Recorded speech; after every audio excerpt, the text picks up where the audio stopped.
Hi, well, I'm Dalton Burkhardt. I teach at UST 443 in Dodge City. I am at a pre-K and early Head Start and at-risk center called Bright Beginnings. Our demographics is roughly about 400 students, where nearly 85 to 90% are Hispanic and probably less than 1% of African American. We do deal with a lot of language barriers and gaps within our school because some kids might not have any language at all, and a lot of the kids come in with English as their second language. So a lot of our tests that we use are more observational. The biggest test that we use is a Triley testing. It's called TS Gold, or Teaching Strategies Gold, and it focuses on letter recognition, and that simple pointing at the answer is what we can accept. Or with my case with physical education, I check their locomotive skills, like their galloping, their skipping, and just purely observational, and they get scores on it. But over time, throughout the trimesterlies, we can see the growth and then identify the areas of which need to be improved. Uh, our desired outcomes that we have with the TS Gold is just purely growth.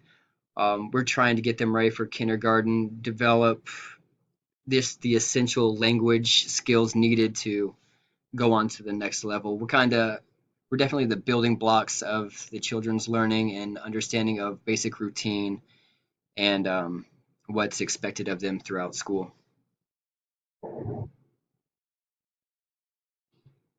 Is the teaching goal like the See, we don't do dial. We used to in the past, but we got rid of that. We've switched. We're getting ready to switch curriculums. We've switched testing almost every single year that I've been there. We're trying to find the right fit, and right now we're thinking that teaching strategies gold is the best. So if, for instance, under physical development, it starts like at a range one and goes all the way up to like 20 something. And there's different categories for each subgroups of like 1 through 5, 6 through 10, so on and so forth. And that's how we pinpoint the student growth, by placing them in those categories.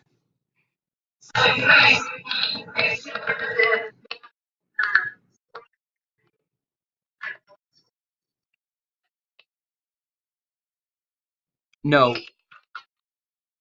they automatically go into kinder. It's completely optional for them to attend our school. But we do, the more students that we have to actually go out and recruit our students because we get grants from the state and the government as well. So we have to meet a certain criteria of students. So if they don't want to come, they don't have to. Like with the attendance issue, a lot of the kids, like in the elementary and up, will get sent to truancy and all that. Ours just get kicked out of the program.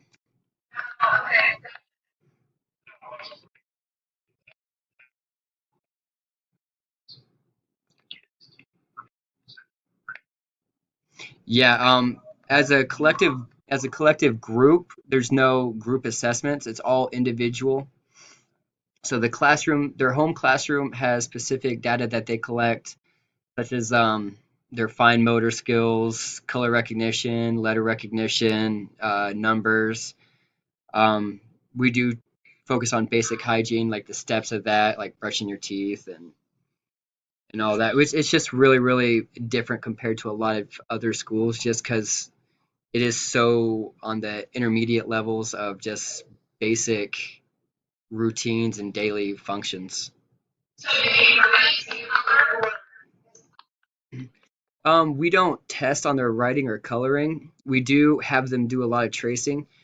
The educators in our school do try to go above and beyond what is required from the testing. So a lot of tracing is involved. They do a lot of coloring, puzzles. Um, for my personal assessments that I do, is they honestly, I think the person that created it has never stepped foot in a preschool physical development, and it's asking 5-year olds if they can push a chair across the room or something like that. And so I always have to try to tweak it a little bit and have higher expectations for my students.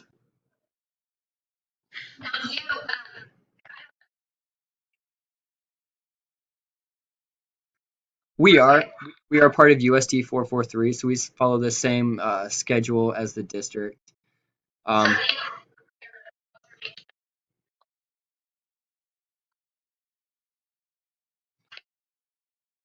the classroom teachers do file specific parts into the FileMaker. I don't file anything into FileMaker. I'm set up as an administrator within my school, so all my data automatically gets sent to the homeroom teachers. That's the input I have to do.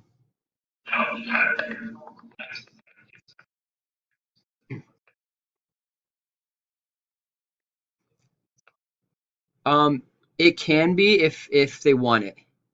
We don't automatically send it off. No, we don't. This is purely because we'll have some students for about 2 years. So it's purely to see how those students have grown within the 2 years. If the kindergarten, I know we do have full day classes at Sunnyside, which is an elementary school, and their PE teacher will ask for some of the assessments from me just to see where their students are and what they need to work on as well. So there's a little bit of collaboration there, but it's just purely if needed. And let's see, the help. I guess the our biggest help that we would really need is finding ways to break the language barrier. If kids come in that and they don't speak, there's not much we can really do except send them to a speech pathologist and get them started that way. Other than that, it's we just got yeah, we just gotta let them grow. Hmm. Yeah, a lot of demonstrations. I do. Yeah, I got blessed and I have my own para this year, which it's very, very nice, especially for the translation. Me personally, I range in between about 25 to 40. Yeah, 3 to 5 year olds in one area. It's yeah, it's pretty fun. It's yeah, and then our sped is getting just as big. I have about 30 sped kids right now in one of my classes. Yeah,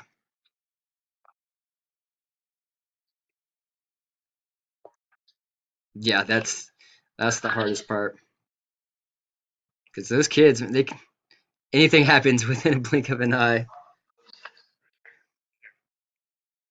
Uh, was there anything else I needed to cover?